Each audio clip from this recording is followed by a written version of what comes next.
Yeah, I'ma kill you in a second if I have to. Use my mind as a weapon when I blast through. Put the basics in the base. All right. Hey, welcome to episode 8 of the PT Performance Podcast.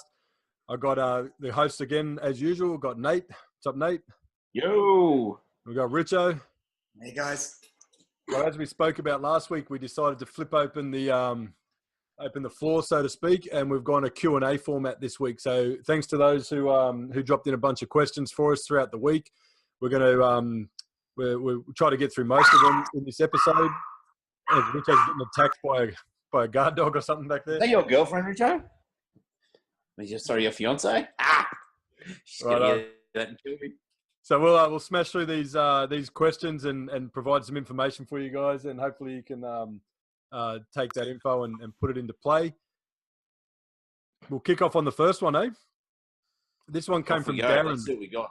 So Darren's question was, how do you build confidence as a personal trainer? So as a new PT, how do you build confidence? Richo first. Me first. It's like anything. It's like us with the podcast. It comes with practice. There is no way that you're just going to walk into a gym and be the most confident guy in that gym. A lot of it comes from, well, there's definitely ways that you can help yourself. And that's by going to the gym before you start the PT course. I mean, and if you do sign up for one and it's a short 12-week course, then you better get your ass in the gym every day and start figuring out what's what. The biggest thing I see is like so many people that are book qualified and actually have no idea about the practical sense. Yep. And that they think they're a hero. It's like you haven't even stepped foot in the gym. You don't even know what the lat pull-down machine looks like. So get yourself, if you're sort of starting to pick which facility you think you're going to work at, get a membership there beforehand, or do a month to month, or go start training there. Start familiarizing yourself with the equipment. Just spend time in the gym and then practice on your family, practice on your friends. Just go, hey, can I take you for a free PT session? Because the only way to get more confidence is to get more experience. And the more you do it, the more you rehearse it, the more you practice it, the better at it you become. No one's ever stepped foot into the gym for the first time ever, for the first ever client, and just been 110% confident and on and knowing everything like the back of their hand. Yep. It just doesn't happen. It just comes with practice. It comes with repetition. It comes with, it's like anything. We've been doing it for 10, 12, 15 years now. It's second nature to us, but I certainly wasn't that confident my first day. Well, I was a little bit confident only because I'd been going to the gym for 2 years before I did my course. So at least you have a fair idea. But again, just practicing on getting my sister going, hey, this is what you're doing. You're coming to the gym with me and I'm taking you for session. You don't have a choice in the matter. So time on the tools. Practicing on your friends. It's just time in the craft. That's the best way to get confident. Yep. Good one. Nate, what do you reckon, mate? What's a good way to build confidence as a new PT?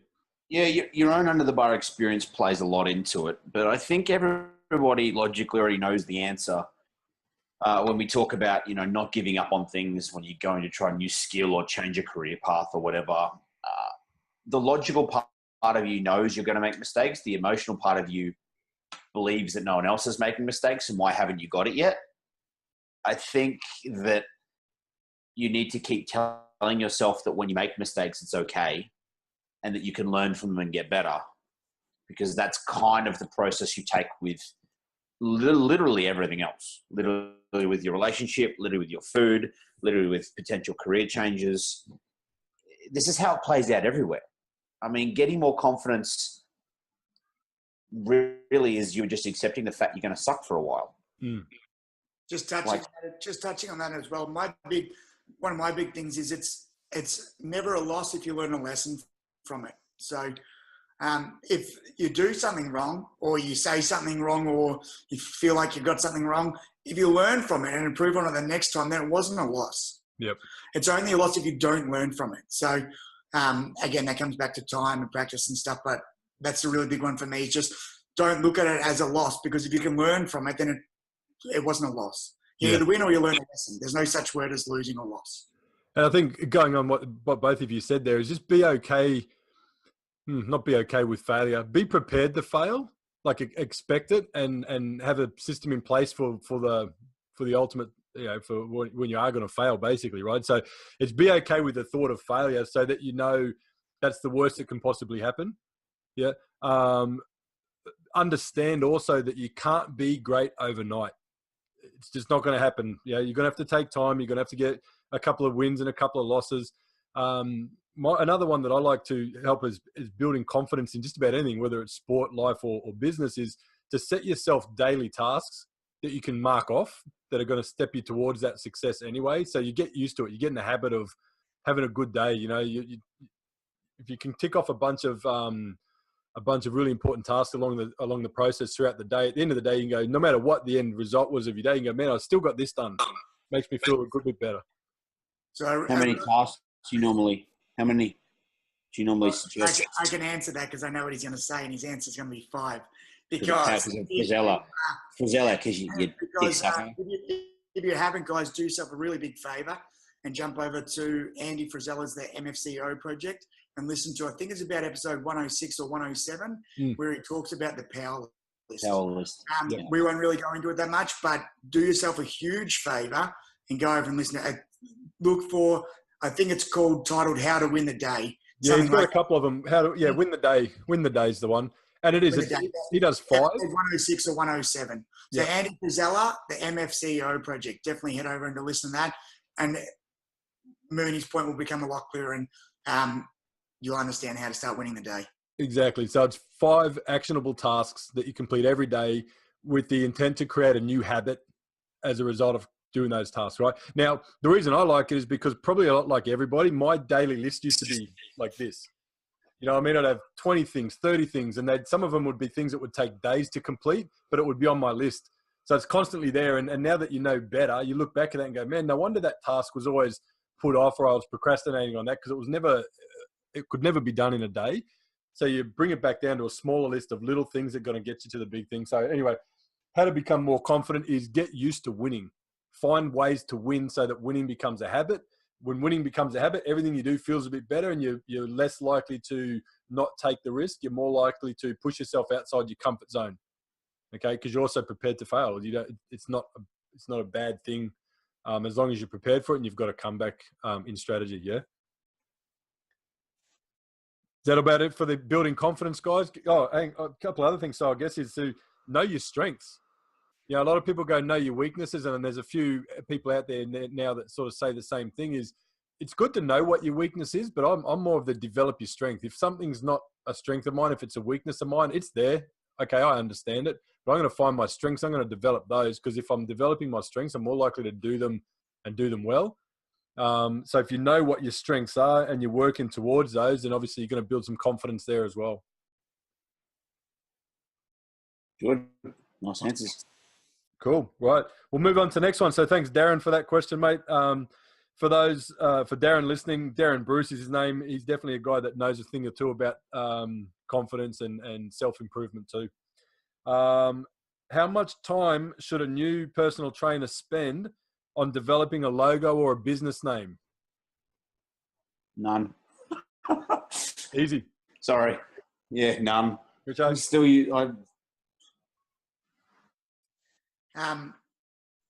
Very minimal.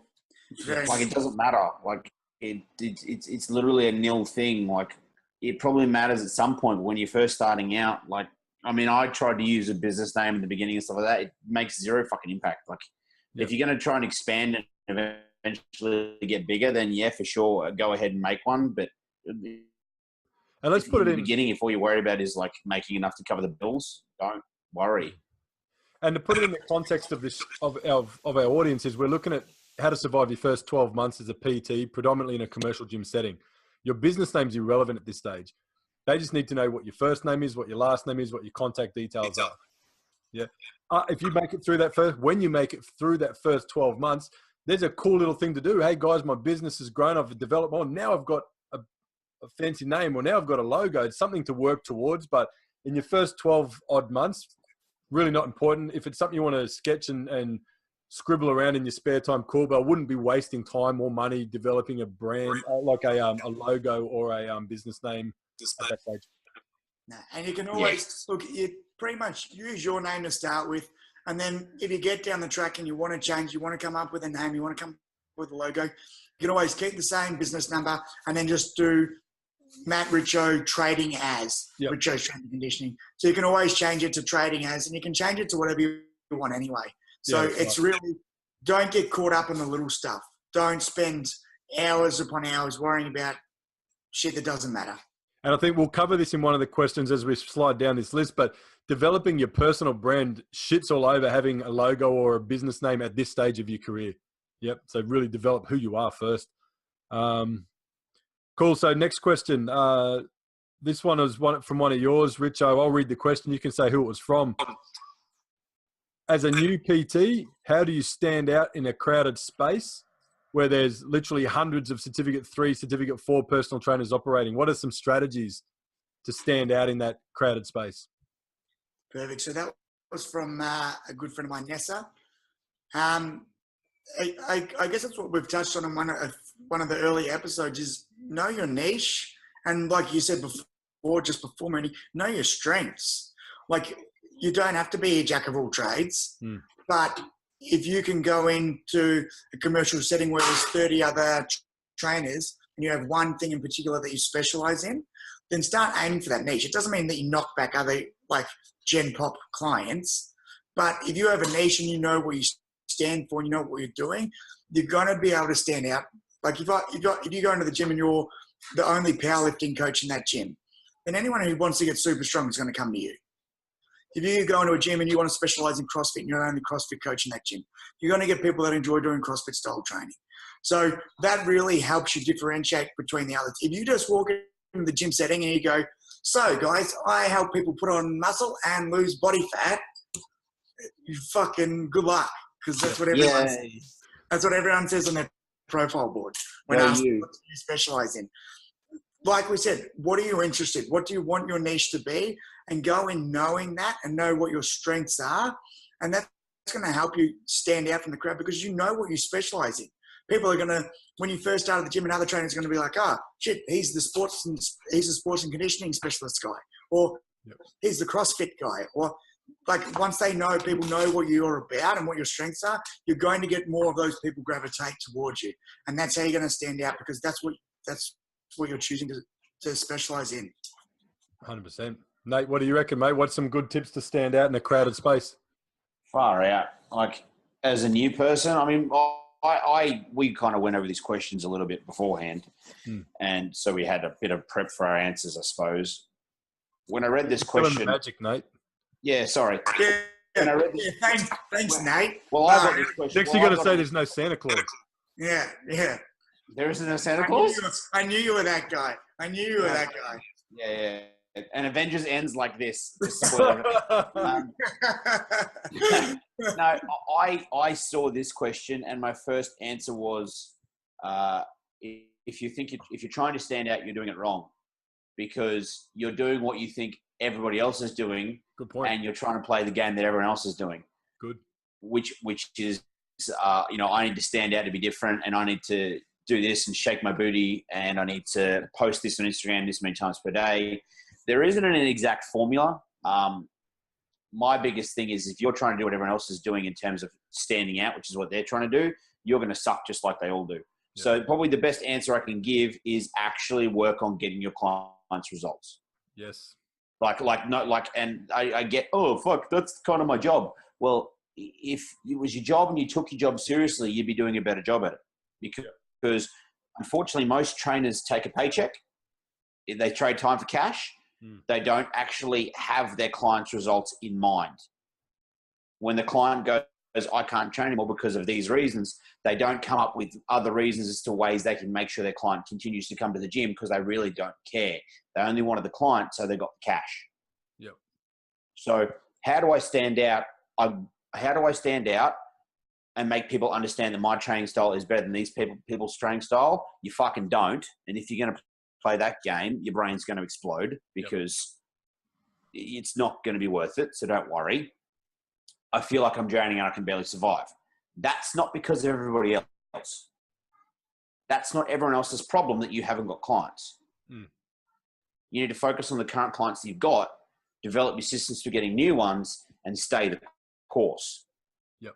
I mean, and that's something that I would add to that is I look at it in a different way, how to stand out. So my advice, and that would be much the same as you guys, is don't do what the crowd's doing. In fact, almost go the opposite and be friendly. We've covered this before. So if anyone hasn't watched some previous episodes or listened to it, go do it. Be approachable, be available, be friendly, give a shit about the people around you. Like, you will stand out. I guarantee you. The amount of times I've read research papers or surveys or feedback forms where people go, the PTs aren't approachable. Unless you're their client, they don't want to hear from you or they don't want to see you. So tip going out there for you is, if you want to stand out, be the one that is approachable, be the one that they're happy to go and have a chat to, and you're making yourself available to help them in their day, whether or not they're with you as a client. Okay, so there's another way to stand out, apart from the obvious ones that the boys have said with regards to being a better trainer, getting better results, and following your niche. Okay, is just make yourself available. Let people know that you're there to help them out. Yeah. Cool. We're cool with that on the how to stand out. Yeah, I think so. Yeah, I don't know what else really needs to be said on that. If you're wondering how you're trying to stand out, you're asking the wrong questions. Yeah, wear a bright t-shirt. Okay, one from one of Richo's. Richo, we covered this before, guys. So again, we probably smash this out real quick and then refer them back a couple of episodes. But what's your referral system? Your method of asking for referrals and the incentives attached to that? So that was from Dylan. He's come from a sales background, so obviously gets to do with referrals and obviously answer questions. Again, we talked about this one. A couple of mine were, but all of ours, I guess, was the first one's results. I mean, results bring referrals without you having to ask. Yep. I mean, you get the results and they'll tell everyone about it. Everyone will see them getting the results. And then they come to you. Most of the time, they don't even need to ask. They'll just be going, people will ask them, who's your trainer? The second one was, again, like I said, one that I had used in the past, was to get a prize. So an iPad or a night away or a couple of nights away or whatever it is, and run a referral system off that way. With a prize, obviously looking at the demographic of who you have. I mean, if I've got all 18-year-old kids that want to party, I'm not going to get them a couple's weekend away like Joe Mahin for a nice quiet retreat into the hinterland for two. They want something like technological, or they want something where they can spend cash. So I might get them a $500 gift voucher for Rabina Town Centre for them to go crazy shopping, or one of the latest iPads or whatever it is. And then I just raffle it off that way, depending on whoever gives me the most referrals. And then obviously you've got to put in clauses. Whoever gives me the most referrals, who train with me for a minimum of one session per week for 12 weeks. So bare minimum, you obviously cover your cost of whatever the present or the prizes that you're going to get. Yep. They're two of the best ones two of the best ones I've found. But like I said, the main one just comes back to results for your clients. Yep. Yeah, good, Richo. Love it. Nate, what have you used in the past? Just quickly on... No, I don't have anything that I use specifically for referrals. I don't. I haven't actively sought them as such. I haven't actually had something in place or a prize or whatever. I've always managed to get my referrals purely organically through the clients that I have. I suppose I've just been fortunate that way. It never happened for my entire career. Obviously, it's only happened in the last several years, probably where I've taken more care, shown more interest, done a better job. As a result of that, I've gotten more business. I'm probably not the person to ask in terms of actually having a system for that, because I haven't used one. Nice. I mean, I think, Richo, yours is pretty solid, and people can spin off that any which way they find suits them and their clientele. I'm a similar fan of the. Obviously you get the results and you provide an epic service. People are going to want to refer business to you anyway, which is what Nate kind of experiences. If you want to try and leverage that or try and amplify that, then some sort of gift or prize is a good option. I like a referral incentive in terms of almost like if you bring me somebody and they get started and do some PT with me, then you get reward and they get reward. Because I don't want it to feel like my client is sold out their friend for the session, even though your session is going to give them what they need. But it's a case of, I'll reward you, so you might get your next session at half price, or you might get 2 sessions at half price instead of a freebie, and your friend that you get referred, they might get a free session, whatever. So everyone gets something out of it. But in terms of the detail, Richo, you nailed that. I think if anyone rewinds back the last 2 minutes, listen to that, write it down, you'll take something away from that. Solid. Cool. Say again? What?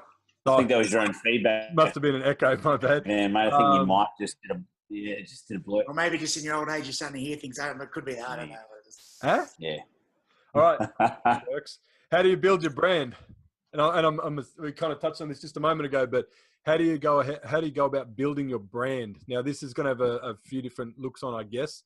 Richo, how do you go about building your brand? Ooh, on social media, I'm probably one of the worst people to ask because I'm shocking at posting on my social media. But see, most of my business comes from just in the gym.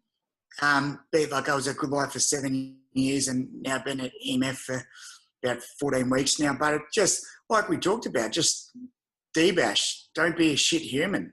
For me, in the gym, it's all about just being a good person, being friendly, helping people out, being approachable. And you build your brand that way. Like when I was at Good Life, I'd talk to people when they said, oh, we're going to train with you. And it was between you and one other person because out of 30 trainers, you're the only 2 people that smile us and say hello every day. Yep. I mean, how hard's that?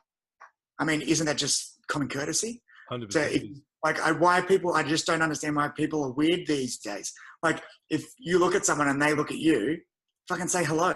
Yeah. I just don't understand why people are fucking weird these days. Have a staring competition and a staunch competition these days. Yeah. Just be a decent person. Someone looks at you and you look at them, give them a wave, say hello. Don't be weird.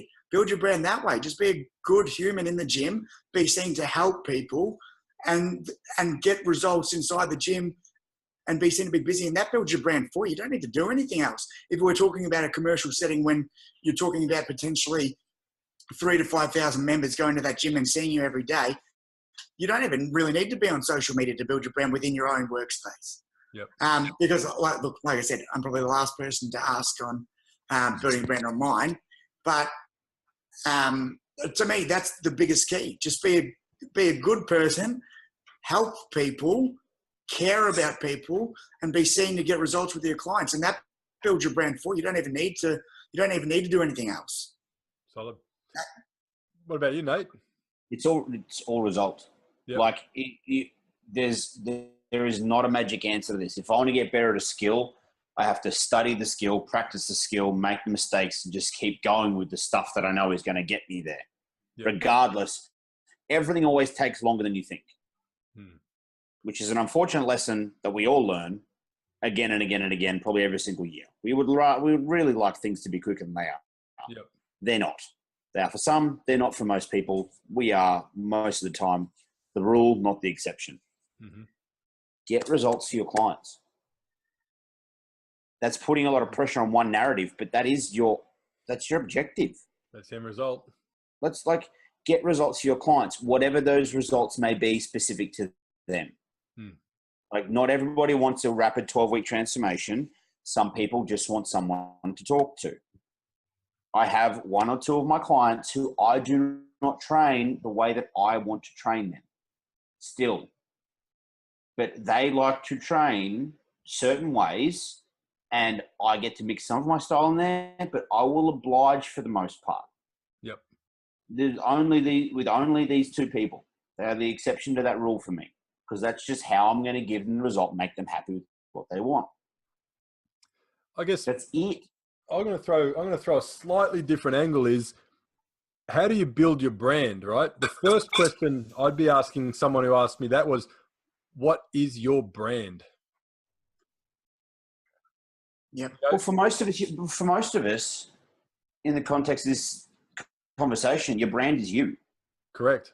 And your brand starts always off the philosophy of someone, the foundation of someone, and even as it grows bigger into 1 staff, 2 staff, 10 staff, no one's going to care more about that than the original person that started it. 100%. What does it mean? Yeah. So the way I look at what is your brand, with regards to what I do, my brand is less about fluff and bullshit. You know, we're a no bullshit organization. We provide you what you need to get the end result. And along the way, we're going to put you in touch with other people that we feel are a better connection to further your niche, right? What is your brand? So a lot of PTs go, well, my brand is I'm going to be this. No, that's what you offer.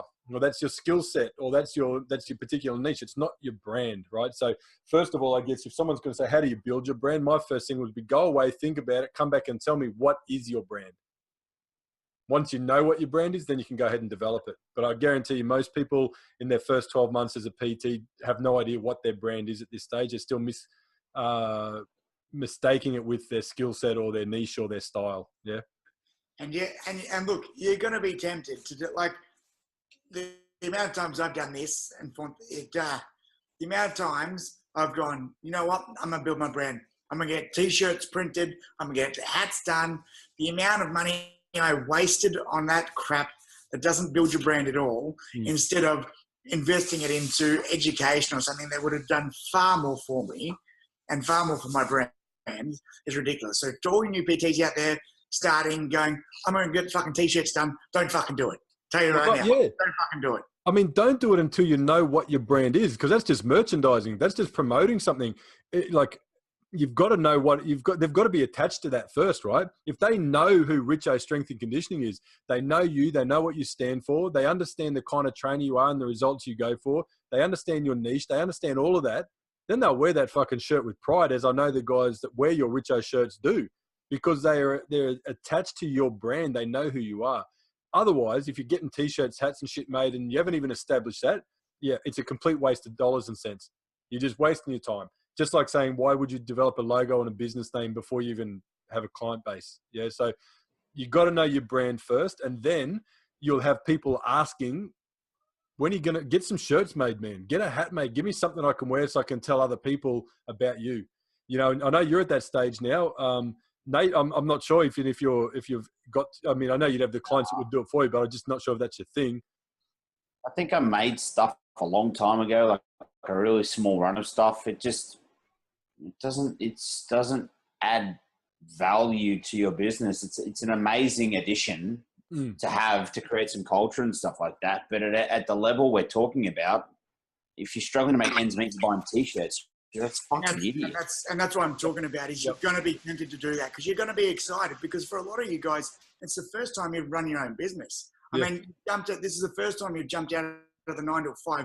And look, you should be excited. And most people, like, they're excited. It's the first time you're doing something for yourself. And you're going, this is the first time I'm building something for myself. This is my stuff.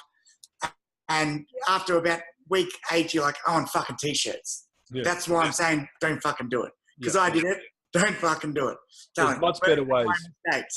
There's better ways to spend your money. Yep. And you know what? There's free ways to build your brand. And that's, you know, like, use social media, and you don't even have to go hard on social media strategies. Get a Facebook page, make a group, add all your clients to it, keep adding clients to it, keep adding people that have an interest in what you're doing. You can develop your brand there with direct communication with your client and the other people in there. Have them talking about you on your behalf. Okay. That's a better way to build your brand than T-shirts and hats. That'll come in due course. Okay. What technical skills would you recommend? Okay. Again, let's paraphrase that we're still talking first 12 months. What technical skills would you recommend PTs look at after obviously doing their Cert 3 and 4? Is that courses? Yeah, I'm assuming that's what they mean by what technical skills, what things you've got your Cert 4, what are some technical skills you'd go and look at? That was from Dylan as well. I guess, again, go back and listen to some of our early episodes. Again, what do you want to specialize in? What do you want your niche to be? And who have you picked as your mentors, or who have you picked that you want to emulate and learn from those people? They're the courses you do. What are you passionate about? I mean, don't just do a course for the sake of doing it. Like, if you love getting strong and you love powerlifting, don't go and do a fucking tennis coaching course. Like, do a fucking, pick someone in that field because the more passionate you are about it, the more you enjoy something, the more you're going to want to learn that, and the more passionate about delivering it to your clients you're going to be. So, like, sometimes it's not always the style that you love to train. is the one that you end up specializing in. But for the most part, normally it is, because there's a reason why you love that. You love the way that the training, you love the way you feel from that training. You love what it's all about. So to me, again, it comes back to, what do you want to specialize in? What do you want your niche to be? What do you enjoy training? And learn from those people. Yep. Because it's very easy to get confused, like we said, with the amount of gurus there are these days. And when we're talking about the age of technology, it's very, very, very easy to get caught up in the latest fad and listening to all the internet gurus who actually have no idea. Yep. I mean, I'm going to steer it off, follow on basically with the same theme we just mentioned with regards to investing money in merchandise, for example, right? My thing as someone who does these courses is, once you get your Cert 4 and you're deemed competent, because it's a competency-based assessment, you've been deemed competent, you have your Cert 4, one of the very first things I would suggest people do is go back and pull out that Cert 4 workbooks and fucking master the shit that's in there rather than just be competent in it, because you've already paid for it, for one. Second of all, you've glossed over it for the most part to do what you need to do to pass. Now let's go back in there. I used my workbooks for Cert 4 for the first couple of years of reference, because I'd skim through some things and go, man, that's right, we've covered this before. And I'd go back and read it at a base level to reestablish that understanding. And then I'd go on my search. I'd also look at, based on what you just said, Richo, find the people that motivate you or that have inspired you to do this, whether they're a particular niche of trainer or just something else, and follow along with them. There's so much free content out there, especially in your first 12 months when you are trying to make this a business, when you are trying to make ends meet. Look, you got to do a bit of research, but find as much of the free shit that's out there by the people that have actually been there before you, and absorb the fuck out of what they've given out first before you start looking to do little courses that are going to cost you money by people that probably aren't quite at the level of these guys giving out the free content in the first place. Qualifying that with your DeFrancos, your Westside, your Brett Contreras, guys that you sit back and watch and learn what they've got to share. Almost any rider on T-Nation, there's so much quality out there that you don't have to spend anything for when you're still in that developmental stage. That's what I'd be saying. Nate? Anything to do with sales and getting yourself a system there would be a very valuable starting point. Yep. And that is, and then everything that Richo said in terms of base it off your niche and what you want to get better at, that's a far better answer than what I was going to give. So sales is where I would add to that conversation. On that topic, real quick, to finish that question, anyone you'd recommend out there? I mean, we drop Westside and DeFranco and so on forth all the time on the technical skills. Who would you recommend on a sales or business level that produces sick content that people should tune into? So the best, and I'll try and get him on, the best person I know that can give fitness-related stuff, that has a track record with fitness-related stuff, even though they don't actually belong to this space, is a guy called Gulliver. What a fucking name. Gulliver Giles and his wife Leela, they own a company called 8%. They run an event called Sales Dominance. It's basically a 3-day event. A lot of it is psychology around sales process, about what you actually think about it and everything like that. And then they go through some systematic stuff. They come from a point of, this is not the system you need to get the sale over the line. This is the system you need to help the clients with what they came to you with in the first place. Yep. So it comes from a position of care, not from a position of manipulation. Good. Which is why I really like it. So those guys are amazing. You could follow Gulliver, spell that however you want, Giles, Giles, or his wife Leela. Gulliver's will put up some sales-based content every so often. They're good to follow. They work with a lot of high-end style clients now, but they obviously have these low-end or lower cost events that they do still run. They are very good at what they do. They're the only people that I would look at right now. I'm sure there are definitely more, but in terms of the way they approach it, there's nobody better. Like literally nobody better. They present sales for a lot of the top internet funnel people around. Nice. A lot of system guys on the internet. They used to do stuff with, they've been around since like internet marketing copy and all like lead pages and all that stuff started. So they're still all about face-to-face contact, get to know your person, talk to them on the phone, rather than trying to make the whole system of no sales, get sales easy, no objections. They're all about the objections are coming. You're dealing with people. So let's give you a system to help them out. Sick. That's awesome, man. So, guys, yeah, look up that Gulliver Giles. There's a ton of cowboys out there, and that's using the term loosely. There's a lot of shit humans out there that don't come out with that same tone. Obviously, that would be a whole nother podcast. We could drop names everywhere, but rather not. If you've got someone that you're looking at and you want to run it by us, by all means, get in touch and say, hey, what have you guys heard of this person? Do you like this? There are a lot of dodgy ones out there, so we'd rather be steering you towards the ones that are going to provide some sort of value back to you times 10. Your boy Andy Frizzell is talking to one right now. yeah, I've seen that. Yeah, maybe you want to have a bit of a word to him. Maybe you want to have a bit of a word to him about that. Yeah. Oh, dude, I'm waiting on a reply from the latest message, to be honest. So I'll keep you posted on that. Yeah. Moving on. I looked at it and thought, well, maybe that's the influence or the kick in the ass old mate needs, and maybe it'll swing him around. But let's not get too carried away. No, it's probably a case of ignorance is bliss, bro. Yeah, I'd say so. All right, moving on to the next one. Richo, 1 sec, mate. I've just got to flip from the notepad back to the phone to get these next couple out. So many. Okay, we've got the last 3. I think these ones we'll be able to crush pretty quickly. The first one, okay, let's just bang these out. Let's not even expand on them because we've covered them in the first 7 episodes. 3 tips for someone that's about to begin PT. Nate, 3 quick ones. Listen to the first 7 episodes. Not answering your question. Not answering it. Jerky took mine. Yeah. It's not. Richo? Fuck yeah. No. Go listen to other shit. I'm not answering it. Yep. Good. Number 2, what's a good way to get your name out there to attract clients in the gym? Listen to the first 10 minutes of this. Naked selfies. Naked selfies. Right. Naked selfies. That's if you want to be the next online Insta coach. That's how you. But you do. You do. Yeah. Naked selfies, master filters, find the best downlighting in your gym. Yeah, find the best downlighting in your gym, and where possible, train clients with the shortest shorts possible. And that's it. Buy fake followers. That's all right. So I'll put some real talk on it and just go listen to the first part of this episode. Don't be a shit human. Make yourself available. We've said this 100 times. Okay, next question. Number 3, what is your biggest challenge as a PT? Richo. Biggest challenge. Biggest challenge as a PT. Hang on. Expand on that real quick. What is it? What is it? Just says, what is your biggest challenge as a PT? Okay, cool.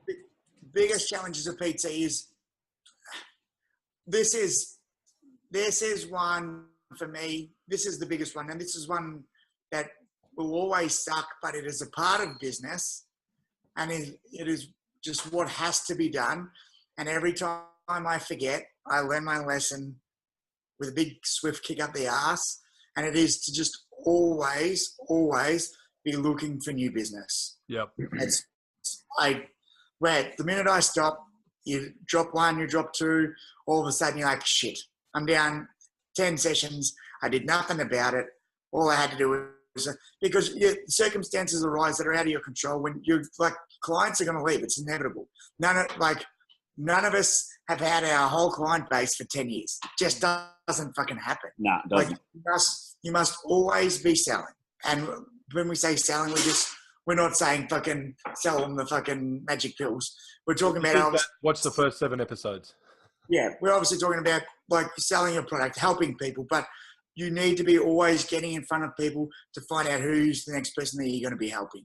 Yep. Because the minute you stop, and that's, to me, that's my biggest challenge, is because there are times where you're like, fuck, do I just ever get to not? The answer is no. The answer is no. There is no times where you just don't get to keep trying to find business. To me, that's probably the biggest challenge. It's just that's part of business. It's a grind. You got to always. Can I say the G word? Yeah, I did. I just said it. Yeah. You beat me to it. I said it. It's business. Running your own business is a grind. Yeah. It is. That's, to me, that's the biggest challenge. Is just always remembering to do that and just always doing that, because it sucks. No one likes it. No one likes it. I don't know anyone that does. Like Nate probably does, because he just likes telling as many people as possible about him and talking about himself. But I mean, normal people don't normally like that. So. I think the hardest, the hardest part about my job is there's not enough people to tell how awesome I am. Get a louder microphone. The hardest part is the fact that everything is all on you in terms of like you are the definitive reason why you succeed or fail. You've got teams and stuff you can obviously rely on as well. I think the hardest part about it for me is I always look at the last year I've just done as the best year I've ever had, but also my worst, because I realize there's so much more that I could possibly know or potentially start acting upon, right? So I think the hardest part for me is knowing that